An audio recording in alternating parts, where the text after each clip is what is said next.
Haleluya, puji Tuhan. Bersama kita bangkit berdiri, kita hampiri hadirat Tuhan dengan pujian Allahku tahirkanlah hatiku.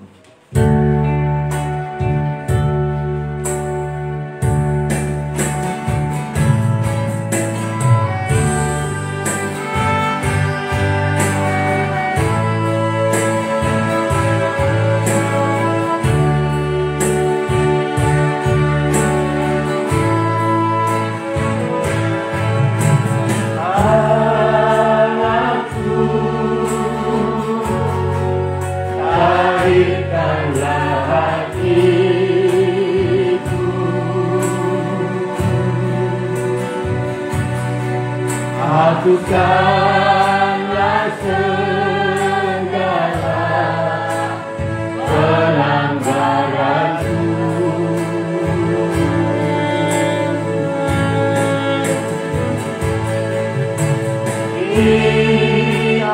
Ciptakan hati yang suci dan murni. Allahku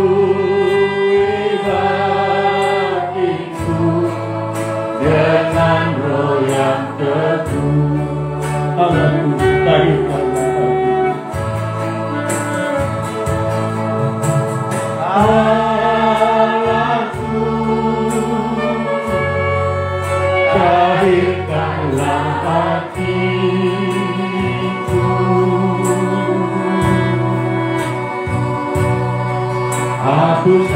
Hapuskanlah segala pelanggaran.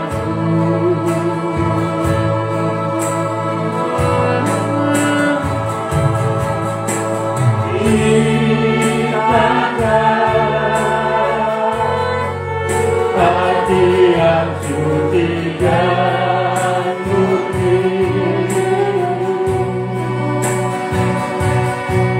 barui batinku dengan roh yang teduh. kita dengan penuh kedua katakan Allahku tahirkanlah hatiku. Allahku tahirkanlah hatiku.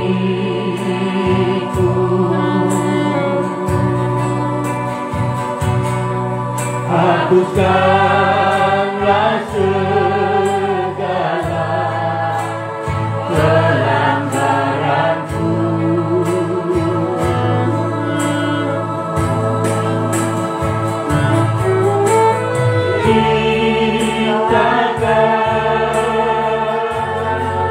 Hati yang suci dan murni,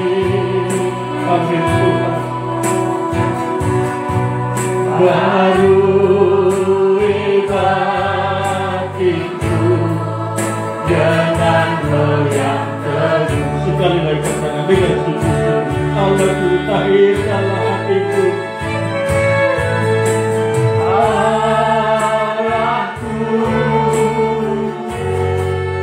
Tahirkanlah hatiku.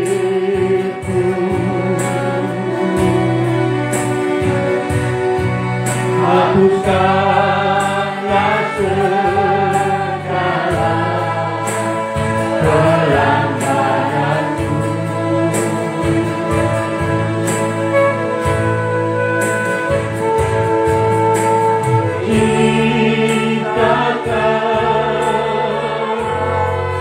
Hati yang suci dan murni,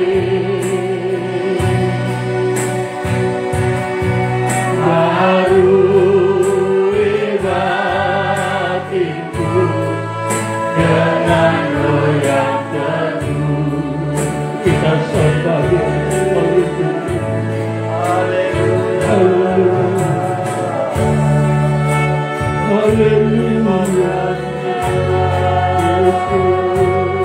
haleluya.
Haleluya. Kami bersyukur Bapa yang baik. Kami bersyukur buat kasih setiamu. Kami bersyukur buat kemurahan-Mu Tuhan. Kembali kami umat-Mu boleh datang menghampiri di dalam hadirat-Mu yang kudus pada kesempatan malam hari ini Tuhan. Kami datang menghampiri-Mu dengan hati yang sudah ditahirkan oleh darah Yesus, darah anak domba Allah. Dan sudah bersyukur pada malam hari ini Tuhan. Kami datang untuk menikmati kekayaan dan kemuliaan-Mu. Kami datang untuk menyembah Engkau Allah kami. Pimpin kami semua, urapi kami semua, menyenangkan hati-Mu. Terlebih kami hamba-hamba-Mu yang Tuhan percayakan melayani. Layakkan kami Tuhan. Mulai dari pemimpin puji-pujian, para pemain musik, operator LCD proyektor, dan nyata kuasa urapan-Mu bagi kami semuanya. Terlebih hamba-Mu yang Tuhan percayakan menyampaikan firman Tuhan di tengah-tengah kami. Berkatalah Engkau Tuhan dengan roh-Mu memimpin hamba-Mu, mengurapi hamba-Mu Tuhan. Engkau Allah yang mengerti, memahami kami semuanya. Biarlah nyata kasih Tuhan lewat firman-Mu yang diperdengarkan di tengah-tengah kami malam hari ini. Saudara-saudara kami dalam perjalanan menuju tempat ini Cikalwada, beri kekuatan, beri gairah Tuhan untuk bersama-sama kami memuliakan Tuhan. Saudara-saudara kami berhalangan datang dengan segala pergumulan mereka. Biarlah Engkau menolong mereka. Lingkungan kami ini juga curahkan damai sejahtera-Mu Tuhan. Terima kasih Bapa yang baik. Engkau Tuhan selalu memperhatikan kami. Dan malam hari ini sungguh-sungguh kami boleh menikmati kasih Tuhan yang besar. Jikalau ada kuasa kasih kegelapan, roh-roh jahat di udara, segala bentuk pekerjaan iblis dan setan yang mau mengganggu kami saat-saat beribadah, bersatu hati kami menolaknya, mengusirnya. Dalam nama Tuhan Yesus kami perintahkan keluar, enyahlah oleh kuasa darah Yesus. Terima kasih Tuhan, segala puji, hormat, kemuliaan bagi-Mu. Dalam nama Tuhan Yesus Kristus kami berdoa dan bersyukur, kami perlaskan ibadah kami hari ini. Haleluya, bersama kita katakan amin. Puji Tuhan, kita persilakan duduk. Haleluya. Sungguh kita bersyukur buat kasih Tuhan yang boleh kita nikmati sepanjang hari ini. Sungguh kita boleh melihat tangan kuasa-Nya menopang kita, menghimpun kita malam hari ini di tempat ini, dan kita bersuka cita ada di hadirat-Nya. Kami sampaikan salam damai sejahtera dalam nama Tuhan Yesus bagi kita semuanya. Salam. Haleluya. Kita angkat pujian kita, Kau yang terindah. Kau yang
Haleluya.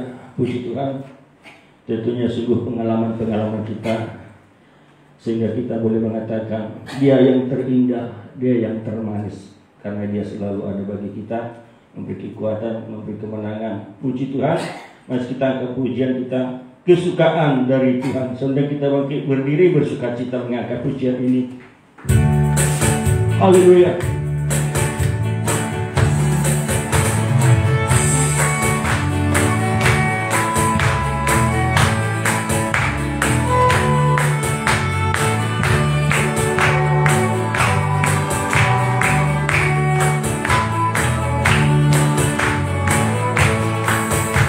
Kesukaan dari Tuhan, kesukaan dari Tuhan, kesukaan dari Tuhan, itulah kekuatan.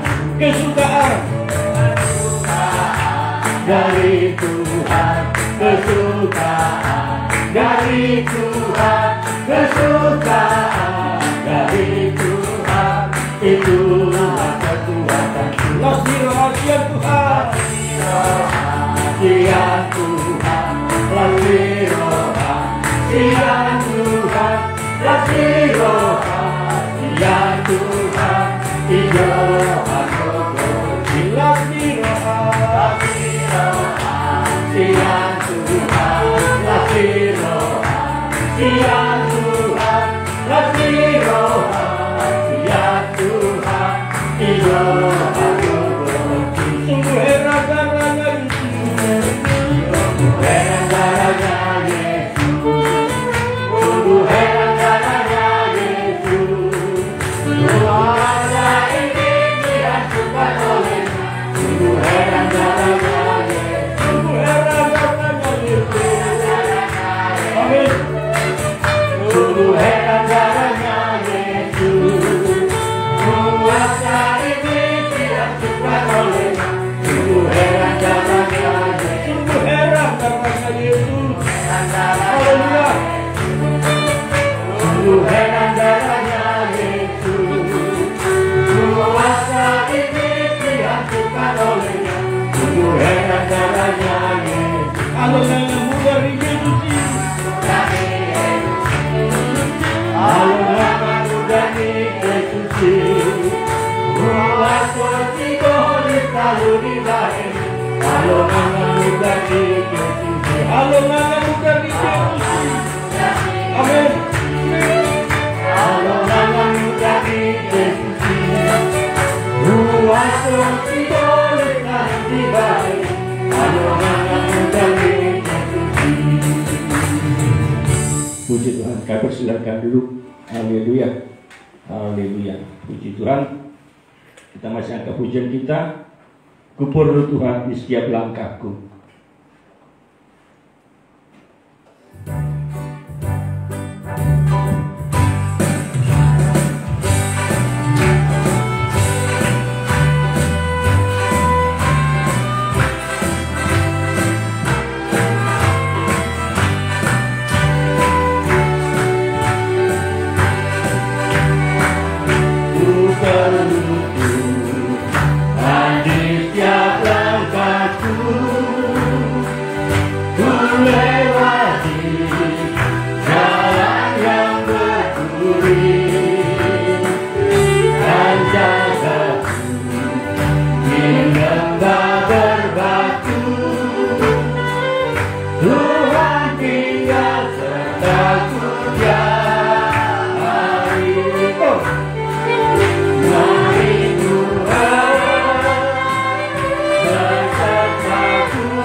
Puji Tuhan, dan kita siapkan hati kita pada kesempatan ini untuk menikmati kasih dan perhatian Tuhan lewat firman yang diperdengarkan di tengah-tengah kita.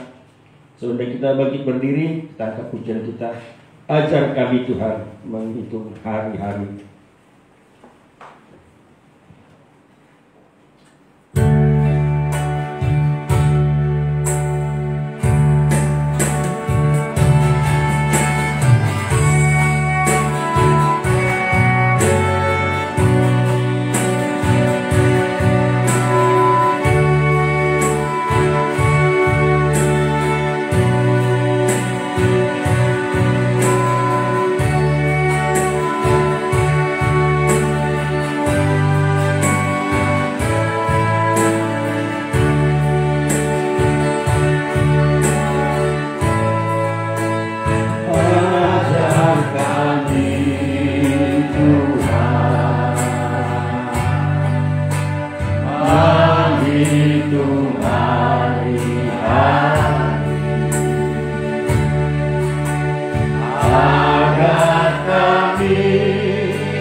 lagi kau muliakan namamu Tuhan.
bersyukur Tuhan memiliki Allah yang seperti Engkau, Allah yang tak pernah meninggalkan kami. Ketika kami berseru Tuhan, Engkau mendengarkan kami Tuhan. Malam hari ini kami datang ke tempat ini Bapa, bukan karena kuat dan gagah kami Tuhan, tapi karena kemurahan Tuhan yang sungguh besar dalam hidup kami, yang membawa hati kami, membawa tubuh kami, menaikkan puji-pujian kami Tuhan. Dalam pujian dan penyembahan ini Tuhan menjadi persembahan menyenangkan hati Bapa. Malam hari ini juga Tuhan kami diberi kesempatan untuk mendengarkan firman Tuhan. Biar Engkau urapi kami semua yang hadir di tempat ini Bapa, mulai dari yang termuda hingga yang tertua, sehingga kami boleh mengerti firman Tuhan. Terlebih lagi Tuhan, kami boleh melakukannya dalam setiap aspek hidup kami Bapa. Terima kasih Bapa, terima kasih Tuhan. Kami siap untuk mendengarkan firman-Mu. Kami ucap syukur dan berdoa. Haleluya, haleluya, amin. Di nama Tuhan, kami persilakan untuk duduk kembali.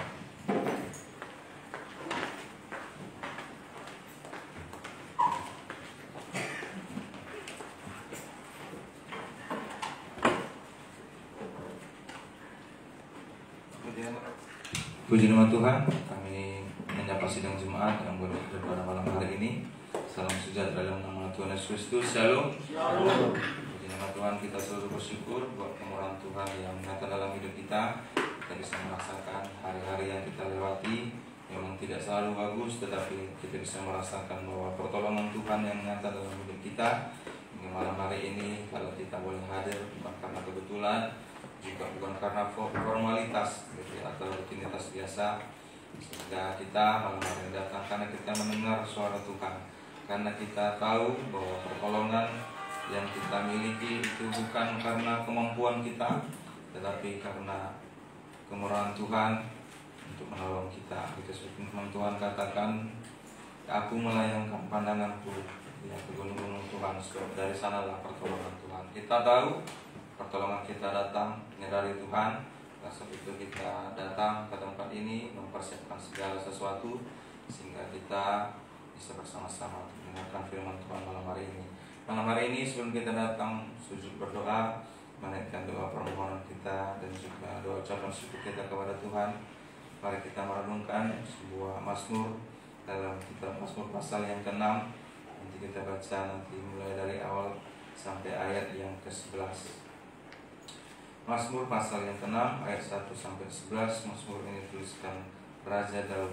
Dan minggu lalu kita juga belajar bagaimana Daud dia menuliskan seruan hatinya karena pergumulan yang ia hadapi. Malam hari ini kembali lagi kita membaca dalam kitab Mazmur pasal yang 6 ayat yang pertama sampai ayat yang ke-11. Kalau sudah menemukan, mari kita baca perlahan, kita menikmati sehingga kita boleh memahami apa yang dimaksudkan, juga kita bisa mengerti apa yang dimaksudkan Tuhan dalam pembacaan firman Tuhan kita malam hari ini. Mari kalau sudah menemukan kita baca bersama-sama. Mazmur 6 ayat 1 sampai 11. 1, 2, 3 ya. Untuk memimpin duluan dengan permainan kecapi menurut lagu yang ke-8 Mazmur Daud. Ya Tuhan, janganlah menghukum aku dalam murkamu, dan janganlah mengangkat aku dalam kepanasan amarahmu. Kasihani aku Tuhan, sebab aku merana. Sembuhkanlah aku Tuhan, sebab tulang-tulangku gemetar, dan jiwaku pun sangat terkejut. Tetapi Engkau Tuhan, berapa lama lagi? Kembalilah pula Tuhan, bukanlah jiwaku. Selamatkanlah aku oleh karena kasih setiamu, sebab dalam maut tidaklah orang ingat kepadamu. Siapakah yang akan bersyukur kepadamu dalam dunia orang mati? Lesu aku karena mengeluh, setiap malam aku mengenai tempat tidurku, dengan air mataku aku membanjiri ranjangku. Mataku mengidap karena sakit hati, ragu karena semua lawanku. Menjauhlah daripadaku, kamu sekalian yang melakukan kejahatan, sebab Tuhan telah mendengar tangisanku. Tuhan telah mendengar permohonanku. Tuhan menerima doaku. Semua musuhku mendapat malu dan sangat terkejut. Mereka mundur dan mendapat malu dalam sekejap mata. Puji nama Tuhan, pembacaan kita malam hari ini. Tadi kita sudah baca dan sudah menikmati apa yang tertulis dalam kitab Mazmur pasal 6 ini. Kita boleh melihat tadi bahwa Raja Daud itu yang mengalami problema yang begitu besar gitu ya. Tadi dikatakan bahwa jiwanya sangat terkejut gitu ya. Jiwanya sangat terkejut sebab pergumulan yang ia alami. Bahkan ayat tadi juga mencatat tulang-tulangnya gemetar gitu ya. Itu yang ia alami gitu. Karena persoalan yang begitu banyak yang dia hadapi. Jiwanya terkejut, tulang-tulangnya gemetar. Bahkan Raja Daud tadi katakan bahwa Tuhan berapa lama lagi gitu ya. Nah, Mazmur pasal yang ke-6 ini itu dituliskan Raja Daud menurut para teolog gitu ya, bahwa Mazmur ini ditulis ketika Raja Daud itu pada masa tuanya mengalami sekali lagi proses yang sangat luar biasa pahit gitu ya, bahwa dia harus meninggalkan istananya di masa tuanya. Dia harus meninggalkan istana, kembali menjadi pelarian gitu ya. Dulu waktu dia masih muda, masih menjadi pahlawan yang gagah perkasa, punya energi yang kuat, Daud juga menjadi seorang pelarian karena dia selalu diburu mertuanya. Kita baca dalam kitab 1 Samuel 2 Samuel gitu ya. Dia menjadi pelarian ke sana ke sini begitu ya, tidak bisa menetap di suatu tempat karena Daud memburu dia. Belum lagi Saul yang memburu dia, belum lagi Saul yang memburu orang-orang Filistin, harus dia ikut perangi gitu ya. Nah, tetapi masa tuanya sekali lagi Daud di masa tuanya tetap juga mengalami penderitaan yang luar biasa gitu. Sehingga dia harus lari dari istananya karena anaknya Absalom mengadakan kudeta untuk mengambil tahta Raja Daud. Sehingga Daud katakan berapa lama lagi dia harus mengalami hal itu. Nah, kita juga tentu begitu ya, mengalami hari-hari ini gitu ya, sejak muda hingga akhir tua, persoalan-persoalan tak kunjung selesai gitu ya. Seolah-olah selalu ada yang baru gitu ya. Selalu ada yang diupdate, ada saja selesai masalah ini gak berhenti, ada lagi gitu ya. Nah, ini ayat mencatat begitu ya, bahwa kita manusia gitu ya, selama kita masih hidup di dunia ini, tentu saja masalah-masalah yang terjadi itu harus ada ya, harus ada. Tak pandang bulu siapapun dia, gitu ya. Mau dia dari kalangan mana, rakyat biasa, berpendidikan atau tidak. Bahkan ayat mencatat ini juga seorang raja juga menghadapi persoalan yang luar biasa. Tetapi bukan persoalan yang kita lihat, karena kita kan lihat persoalannya dan selalu mencoba bagaimana gitu ya, menyelesaikannya. Nah, yang perlu kita pelajari malam hari ini, tentu saja kita pernah di situasi gitu ya, di mana persoalan yang terjadi dalam hidup kita, masalah-masalah pergumulan itu membuat tulang-tulang gemetar, bahkan terkejut. Loh, ini bagaimana? Yang satu belum selesai, udah datang lagi yang baru, gitu ya. Apalagi hari-hari ini, gitu ya, kita bisa merasakan bagaimana susah, begitu ya, susah. Nah, ini. Tetapi, ayo kita belajar dari apa yang dialami Daud. Daud awalnya memang dia katakan begitu ya, dia mengalami persoalan yang begitu berat. Tetapi pada ayat yang terakhir, ia katakan bahwa ia mendapat kemenangan yang luar biasa. Coba kita baca kembali ayat 10 dan 11. Ya, tidak menghadapi persoalan, itu persoalannya tadi, begitu ya, banyak. Tetapi pada akhirnya ayat 10 dan 11 kita baca 1, 2, 3, ya. Tuhan telah mendengar permohonanku, Tuhan menerima doaku. Semua musuhku mendapat malu, sangat terkejut. Mereka mundur dan mendapat malu dalam setiap sekejap mata. Gitu ya. Kalau tadi dia terkejut, gitu, saking banyaknya ya, persoalan tadi tak kunjung selesai. Waktu kecil dilupakan orang tua, gitu ya. Ketika dia sudah beranjak dewasa, gitu ya, harus juga lari dari mertua. Nah, ketika sudah punya anak juga mengejar dia. Itu susah sekali. Bahkan orang-orang di sekeliling dia, di ayat mencatat, mengutuki dia. Maka ia katakan itu terkejut ya. Tetapi pada akhirnya ia katakan bahwa Tuhan dengar permohonan. Kemudian musuh yang ia katakan itu mendapat malu dan sangat terkejut. Nah, kita juga apa yang kita pelajari malam hari ini dari pembacaan firman Tuhan kita, apa yang dilakukan Daud ketika sedang hadapi persoalan. Yang pertama yang Daud lakukan, ayat yang kedua dan ayat yang ketiga, Daud katakan bahwa ya Tuhan, janganlah menghukum aku dalam murka-Mu, dan janganlah menghajar aku dalam kepanasan amarah-Mu. Kasihanilah aku Tuhan, sebab aku merana. Pertama, Daud memohon kemurahan Tuhan. Daud memohon kemurahan Tuhan supaya apa? Yang pertama, supaya tidak dihukum, gitu ya. Supaya tidak dihukum. Apa artinya ini? Daud mengoreksi dirinya, gitu ya. Dia koreksi dirinya. Problema yang dialami, yang dia hadapi, kemudian Daud koreksi dirinya. Apa yang saya alami ini? Mungkinkah Tuhan hukum saya karena melakukan hal yang ini? Gitu ya.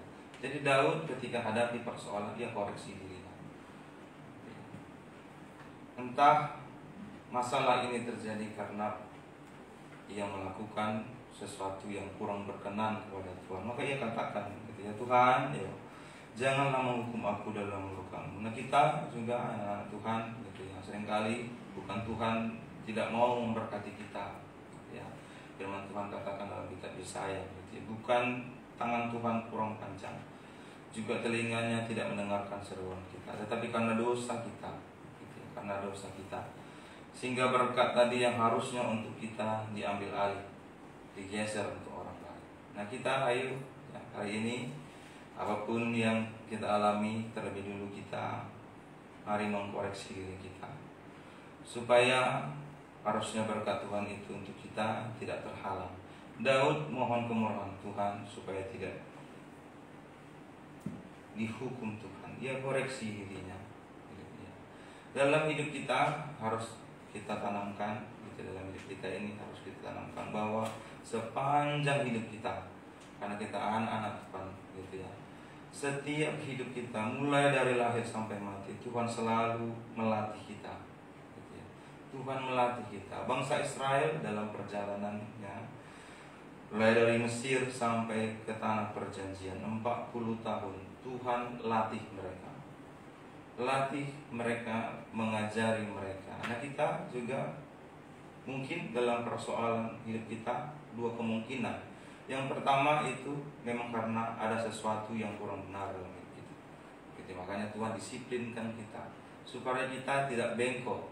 Makanya Tuhan katakan bahwa anak yang kukasihi kuhajar. Gitu. Jadi Daud itu dikasihi Tuhan sebab ia dihukum Tuhan ketika dia menghadapi atau melakukan kesalahan. Nah, kita itu ya, kemungkinan pertama persoalan yang terjadi dalam hidup kita karena kita itu dikasihi Tuhan sehingga Tuhan disiplinkan kita. Coba kita baca Ibrani ayat yang sudah sangat kita hafal, Ibrani 12, bahwa Tuhan mengajari kita itu seperti anaknya. Jadi kalau ada masalah, ada kesalahan yang kita lakukan, tidak ada masalah yang datang, kita melakukan hal yang tidak berkenan di hadapan Tuhan, tetapi tidak ada kejaran, artinya kita ini bukan anak kandung. Tetapi ketika kita sedikit saja melakukan kesalahan, maka Tuhan langsung ada gitu, efeknya, gitu, entahkah sakit, ada masalah ini. Nah, itu Tuhan mendisiplinkan kita, gitu ya. Jadi persoalan yang terjadi dalam hidup kita itu ya karena kesalahan kita, Tuhan disiplinkan kita. Ibrani 12 ayat yang ke-7 sampai ayat yang ke-10 kita baca. 1, 2, 3 ya. Jika kamu harus menanggung ganjaran, Allah memperlakukan kamu seperti anak.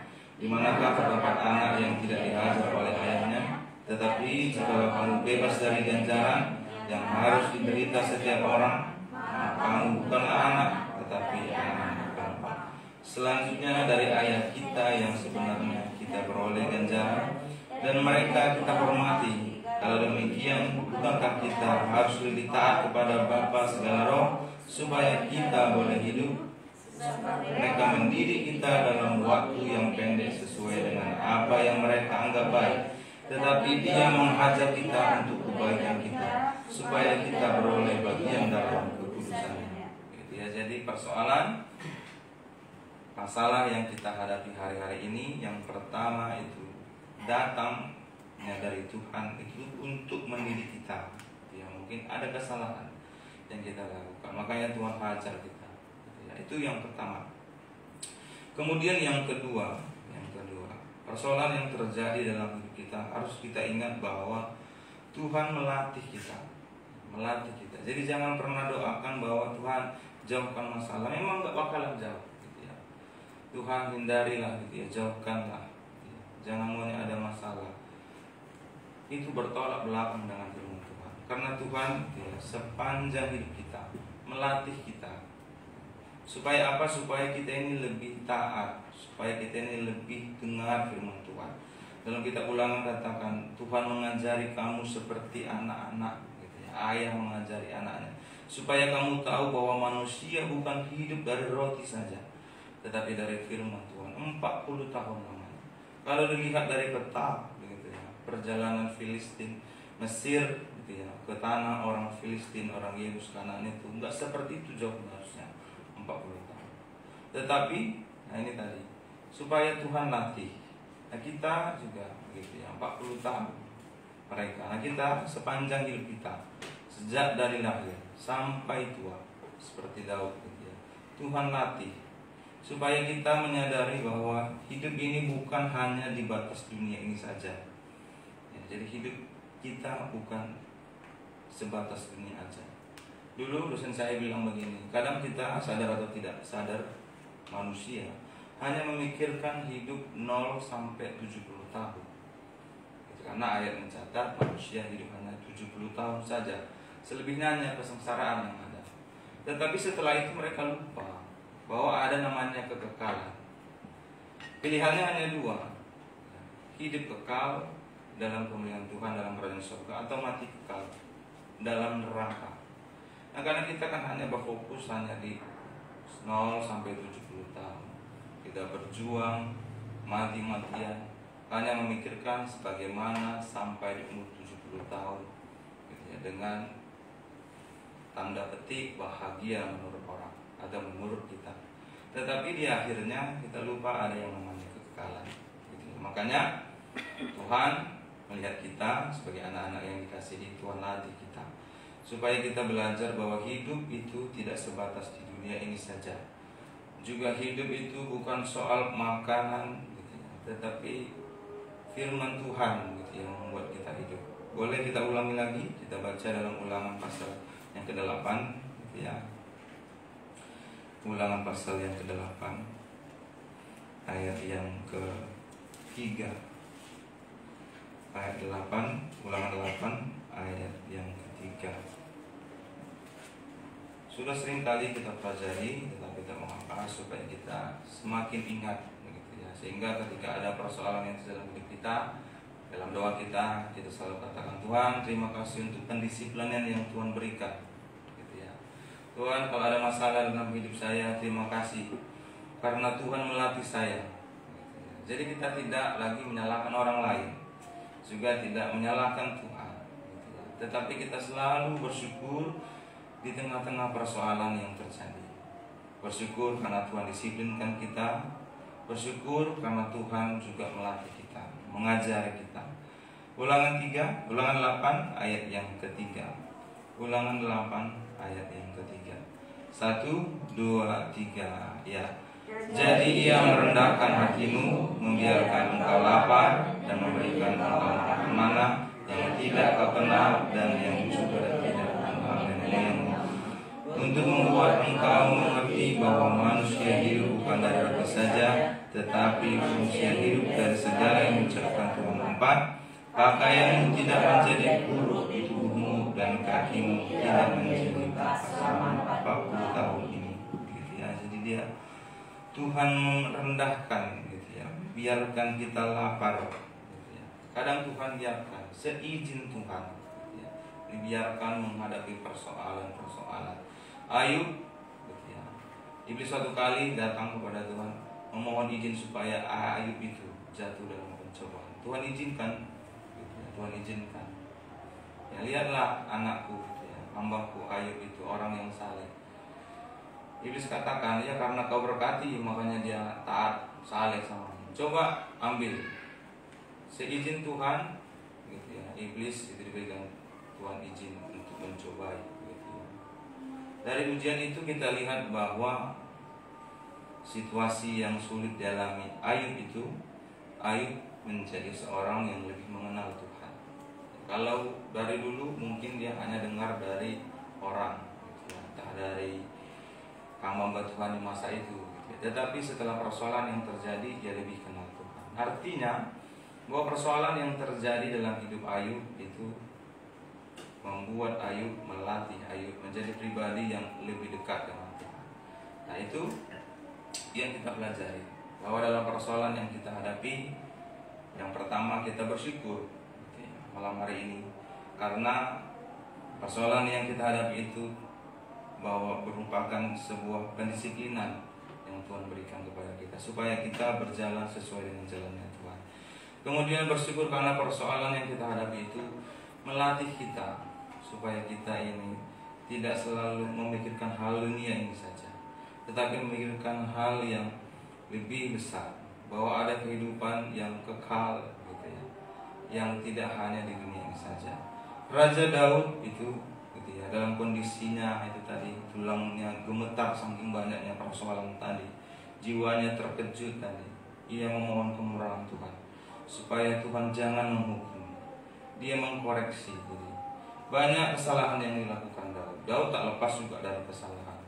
Daud seorang pembunuh berencana gitu ya, kita baca bahwa dia seorang pembunuh berencana yang sangat luar biasa.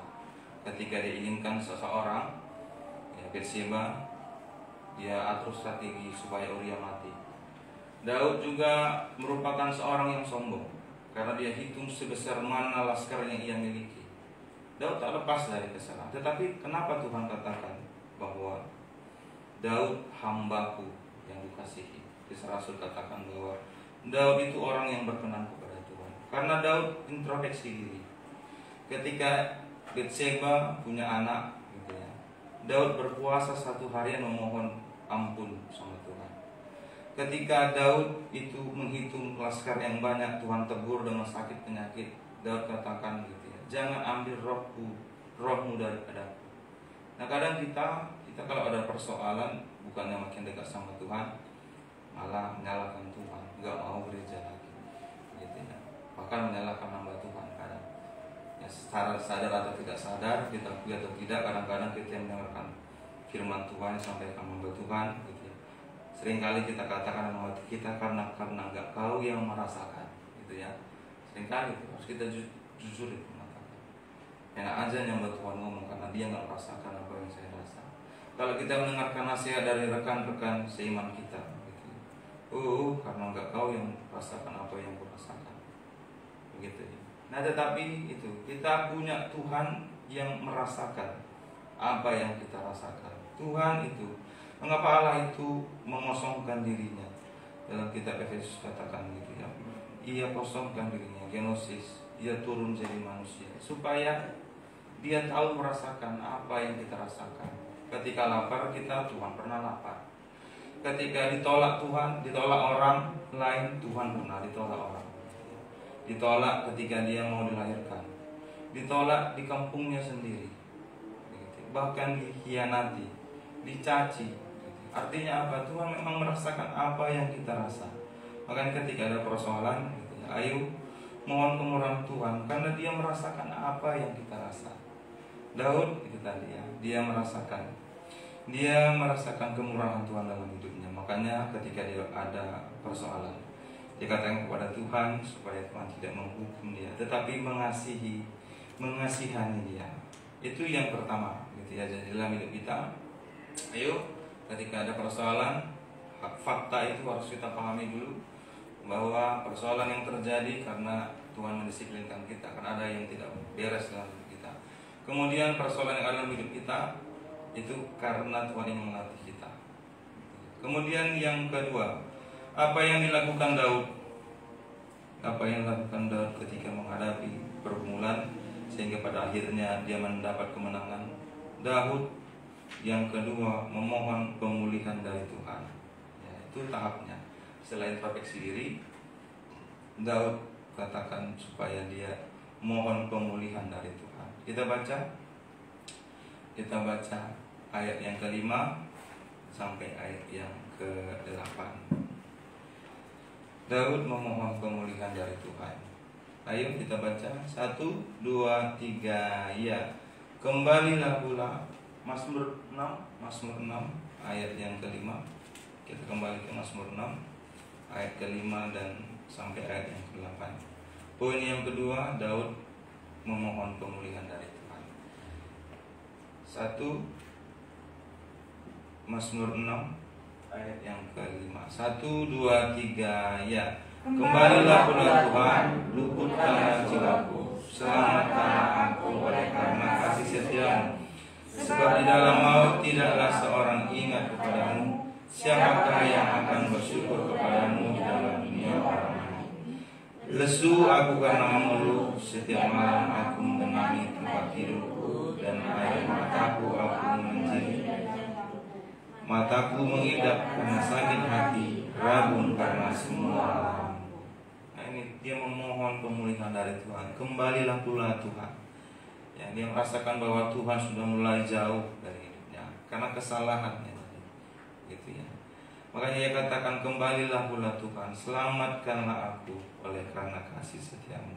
Ini yang kedua, begitu ya. Ketika kita yang sedang menghadapi persoalan pergumulan yang kita hadapi, setelah kita introspeksi diri tadi, gitu ya, mengingat apa yang kita lakukan, kita renungi apa yang kita lakukan di belakang, begitu ya. Kemudian yang kedua, ayo mohonkan pemulihan Tuhan. Mohon supaya Tuhan itu kembali menyertai kita, gitu ya, supaya Tuhan selamatkan kita. Itu poin yang kedua, gitu ya.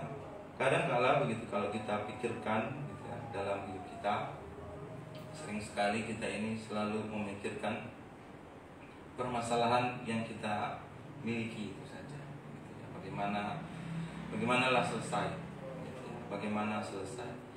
Kita tidak pikirkan sebenarnya bagaimanalah supaya Tuhan itu ya, kembali menolong kita.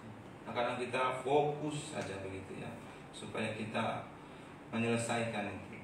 Harus kita akui. Ya. Saya juga pernah lakukan itu. Ya. Selalu nggak betul lagi nih, nggak ada yang bisa nolong. Bilang sama orang tua, nggak bisa. Orang tua juga punya beban, gitu ya. Bilang sama istri, dia aja orang repot nih banyak kerjaan. Akhirnya melakukan tindakan yang gak baik. Tetapi itu tadi, ya. Kita harus akui pernah lakukan itu. Tetapi koreksi diri, mohon ampun kepada Tuhan. Daud itu tidak lakukan itu, tetapi dia minta supaya kasih setia Tuhan itu kembali kepadanya. Sehingga ayat yang poin yang ketiga, setelah dia tahu gitu ya kesalahannya, ya, disadari, ya mohonkan supaya Tuhan jangan menghukum dia. Kemudian juga mohon supaya Tuhan kembali gitu ya, menyelamatkan dia karena berat yang ia alami gitu. Sampai katakan tadi setiap malam gitu ya, ia mengeluh, bahkan air matanya itu membanjiri ranjangnya. Berat sekali yang dihadapi ini. Mungkin kita nggak seperti ini lah, nggak seperti ini yang kita hadapi. Separuhnya mungkin belum, gitu ya. Nggak ada mertua yang mengejar kita, gitu ya. Di tempat ini kan nggak ada mertuanya mengejar atau anaknya ingin membunuh, enggak. Tetapi itu pelajaran buat kita, supaya kita koreksi diri kita. Kemudian yang kedua, mohon supaya Tuhan gitu ya, jangan meninggalkan kita.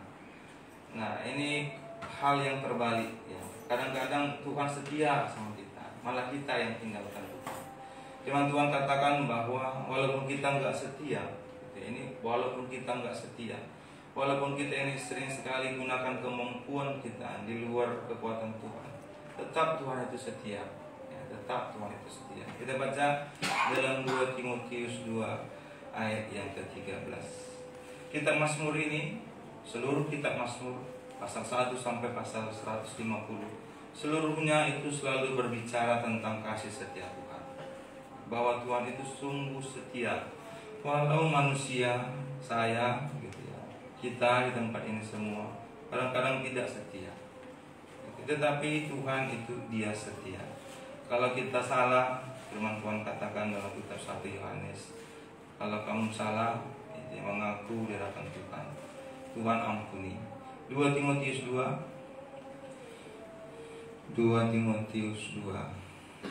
ayat 13. 2 Timotius 2 ayat yang ke-13. Mari 2 Timotius 2 ayat yang ke-13 kita baca bersama. 1, 2, 3 ya. Jika kita tidak setia, dia tetap setia, karena dia tidak dapat menyangkal dirinya. Gitu ya. Jadi Mazmur itu 1 sampai 150 seluruhnya menceritakan bagaimana sebagian besarnya menceritakan bagaimana kasih setia Tuhan. Walau kita ini anak manusia, sering sekali tidak setia. Mengapa? Karena kita selalu merasa kita ini sendiri, gitu ya. Kita ini merasa kita ini sendiri, gitu ya. Enggak bisa. Gitu ya. Memang manusia itu gitu ya, memiliki karakter seperti itu, selalu berjuang sendiri. Kalau sudah nggak bisa lagi yang lain, gitu ya. Orang tua nggak bisa, istri nggak bisa, suami nggak bisa, anak juga nggak bisa, merasa sendiri. Gitu. Kemudian merasa wah hanya saya lah yang paling berat masalahnya gitu. Ditambah lagi ya kadang-kadang kita lebih dengar apa yang ditanamkan iblis di hati kita gitu ya. Merasa kita sendiri saja. Padahal firman Tuhan ya begitu ya. Daud juga katakan ya, Mazmur 121 ayat 1, aku melayangkan pandanganku ya, begitu ya. Karena ada pertolongannya dari Tuhan. Nah kita ayo malam hari ini juga mohon pertolongan dari Tuhan. Tidak ada yang lain yang bisa menolong kita, hanya Tuhan saja. Kasih setia Tuhan saja yang dapat menolong kita. Walau kadang memang harus kita sadari dan kita mohon ampun pada Tuhan. Bahwa kadang kita tidak setia dari apa yang kita lakukan. Kita tahu bahwa Tuhan menolong kita, tetapi karena kurang cepat kita rasa, kita ambil jalan pintas.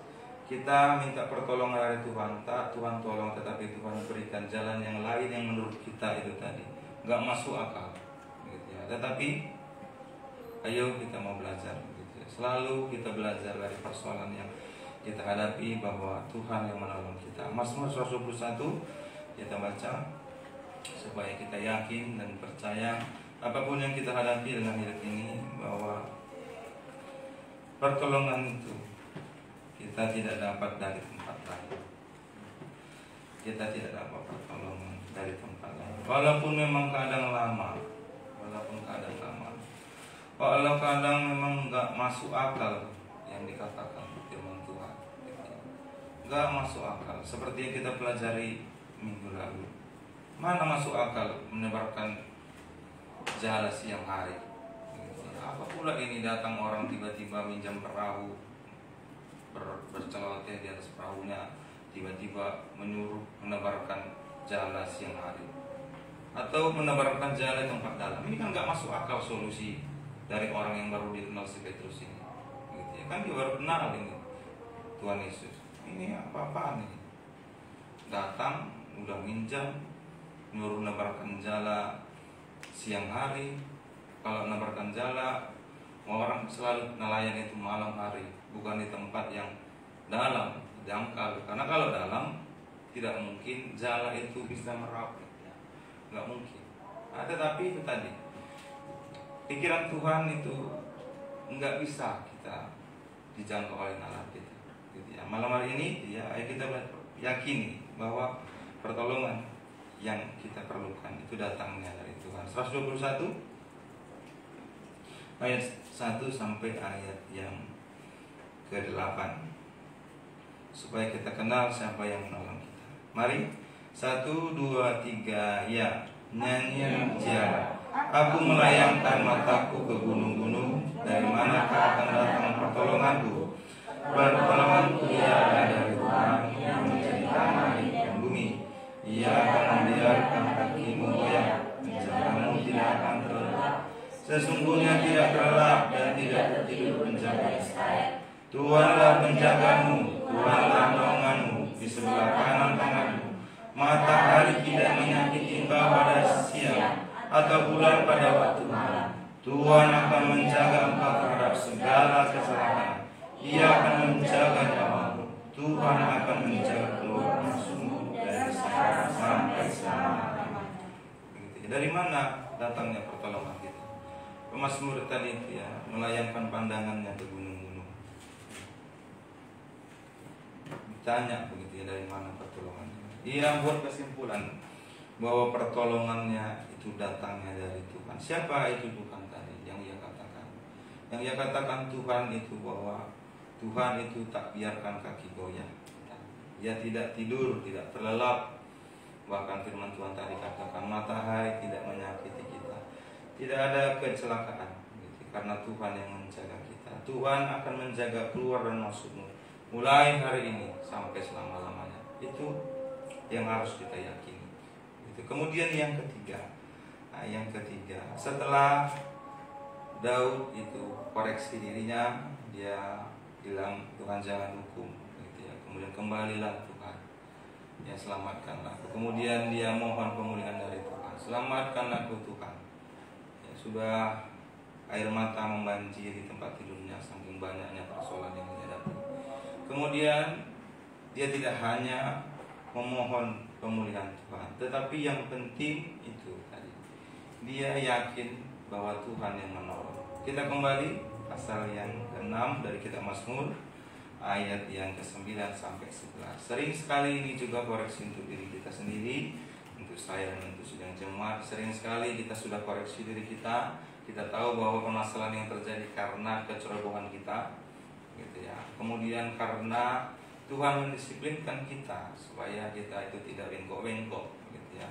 Kemudian kita tahu bahwa persoalan yang terjadi itu karena Tuhan melatih kita supaya kita itu tidak selalu berharap pada dunia. Nah, kemudian kita naikkan doa permohonan kita. Tuhan, pulihkan kami, ya, pulihkan saya. Tetapi sering sekali yang terjadi juga, kita hanya saja katakan, Tuhan tolong, pulihkan. Tetapi kita tidak yakin. Nah, eksekusi yang terakhir ini yang membuat kita gagal. Sering sekali ini terjadi. Saya juga sering sekali lakukan itu. Ya, doakan, tapi mungkin. Ya, Sarah udah dengar langsung dari malaikat. Tahun 4, ketika aku datang, engkau akan menggendong anak. Dia ketawa, nggak mungkin lah ini. Orang dia udah menebus gitu ya. Nggak mungkin lagi. Nah, kita sering itu ya. Kita sudah koreksi, kita tahu kesalahan kita tahu penyebabnya, kita minta tolong sama Tuhan, Tuhan tolong supaya Tuhan selesaikan. Eksekusi terakhir kita tidak yakin. Nah, Daud itu bilang dia yakin ya, Tuhan yang menolong. Ayo kita baca ayat yang ke-9. Ya, Tuhan dengar permohonannya, Tuhan menerima doanya. Ayo 9, 10, 11, 1, 2, 3. Ya, menjauhlah daripadaku kaum sekalian melakukan kejahatan, sebab Tuhan telah mendengar tangisku, Tuhan telah mendengar permohonanku, Tuhan menerima doaku. Semua musuhku mendapat malu dan semua terkejut, mereka mundur dan mendapat malu dan sekejap mata. Nah, ini kalau dibaca secara seperti ini, sepertinya kurang pas gitu ya. Tetapi ini ditulis Raja Daud gitu ya, ketika dia menjadi pelari. Belum terjadi dia pulang ke istananya. Simei masih mengutuki dia dalam kitab 1 Samuel gitu ya, 2 Samuel.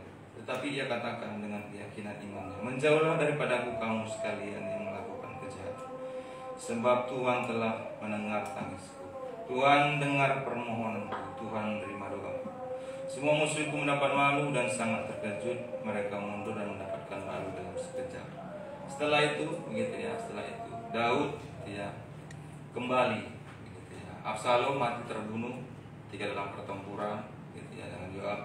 Simei yang tadinya melempari dia, mengutuki dia, kemudian datang menyongsong dia. Dia kembali ke kerajaannya, dia kembali duduk di tahtanya.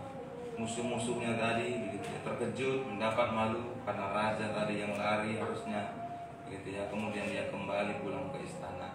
Ini menunjukkan bahwa Allah itu benar hidup kalau kita yakin gitu, kalau kita yakin. Firman Tuhan tadi katakan gitu, Tuhan dengar doa. Dia katakan dalam setiap langkah hidup Daud selalu gunakan perkataan iman. Contoh lain, Daud gunakan perkataan iman. Dia melawan Goliat, seorang yang gagah perkasa, lebih besar, terlatih menggunakan pedang, strategi perang. Daud itu hanya gembala kambing domba, bukan banyak, 2-3 ekor. Senjatanya saja hanya batu, gitu ya, batu. Dengan seorang yang gagah perkasa dengan pedang dan tameng di tangan, Daud katakan apa? Gitu ya. Goliat pasti mati di tangannya. Nah, ayo kita juga begitu. Mungkin doa kita, gitu ya. Masalah yang kita hadapi belum selesai, bahkan belum ada pun nampaknya. Ini bagaimana ini selesainya? Ini enggak ada gitu ya. Kok bukannya selesai malah kok nambah banyak. Gitu ya. Tetapi ayo kita yakin. Gunakan perkataan iman kita, pasti selesai. Ya, kalau kita belum sembuh ketika sakit, katakan sudah sembuh. Ya, sudah sembuh. Kalau ada persoalan yang belum selesai, masalah anak mungkin, gitu. Anaknya mungkin anak kurang taat gitu kan. Jangan lagi katakan anak itu nakal. Wah, memang anak itu nakal. Tapi katakan, oh anakku yang baik. Gitu. Gunakan perkataan iman. Saya ini dulu nakalnya luar biasa. Saya. Bahkan Bapak Gembala mau sudah saksikan. Belum ada perasaan pendeta seperti saya ini nakalnya luar biasa. Gitu ya. Gagal dalam segala hal apapun. Masuk penjara. Mana ada pendeta masuk penjara biasanya. Tapi itu tadi. Orang tua selalu doakan. Orang tua nggak pernah bilang saya ini anak nakal. Lo anak nakal kali kok, selalu didoakan. Ayo kita menghadapi anak-anak, anak yang kurang taat itu tadi katakan anakku yang baik.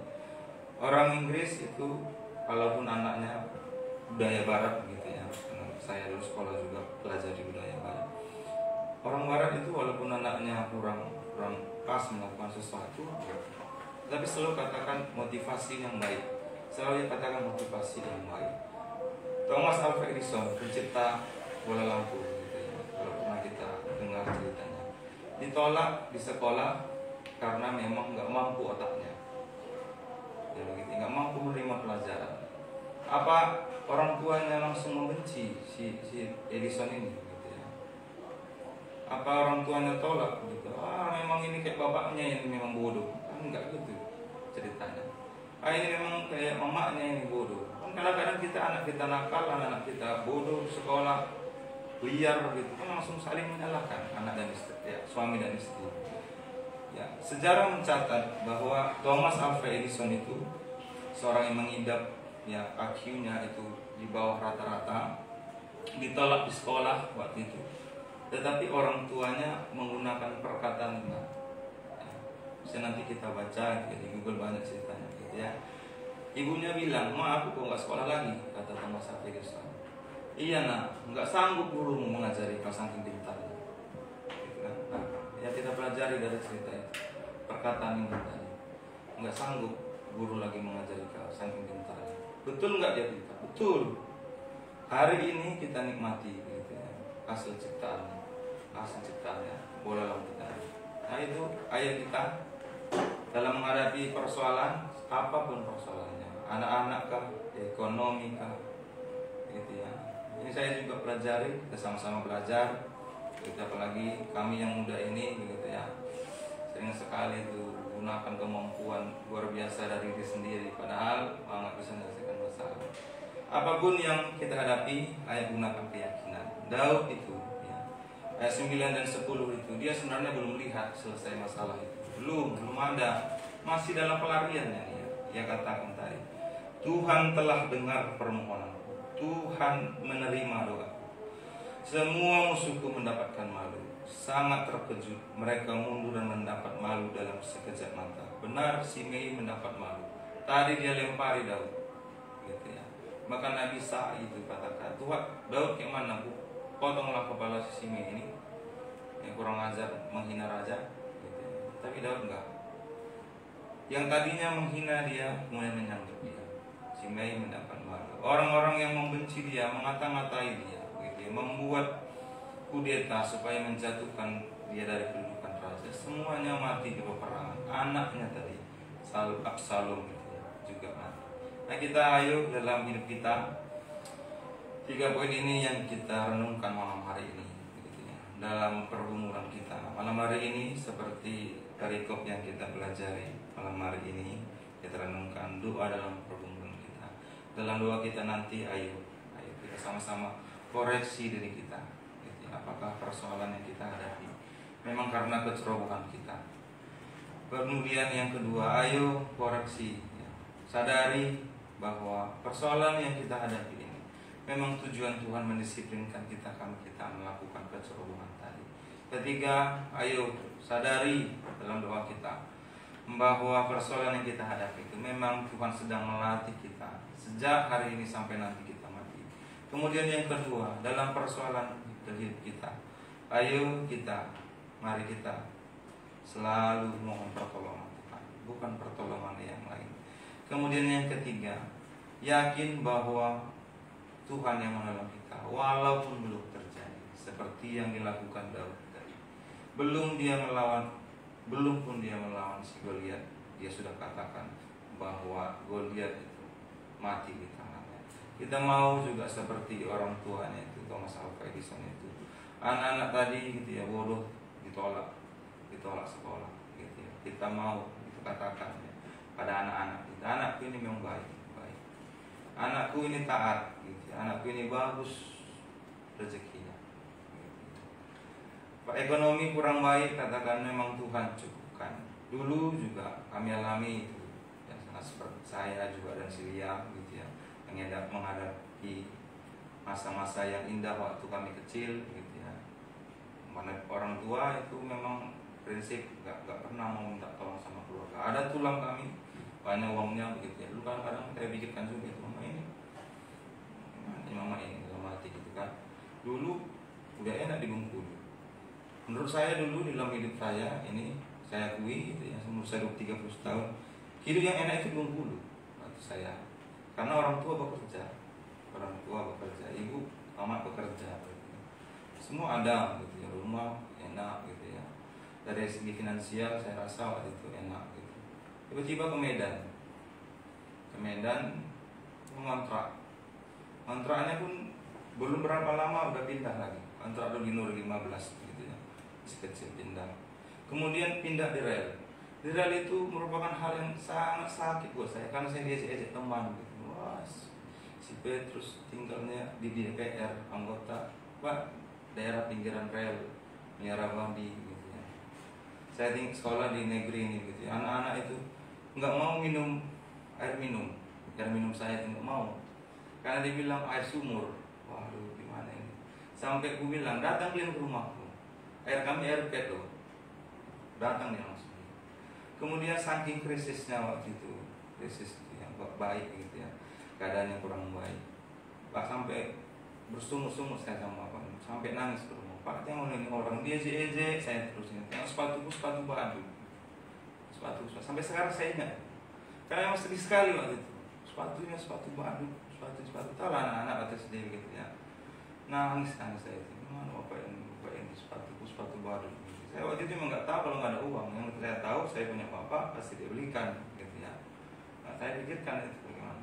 Nah, tapi memang dari dulu orang tua mengajarkan kami, gitu ya, memandang masalah itu menjadi hal yang positif.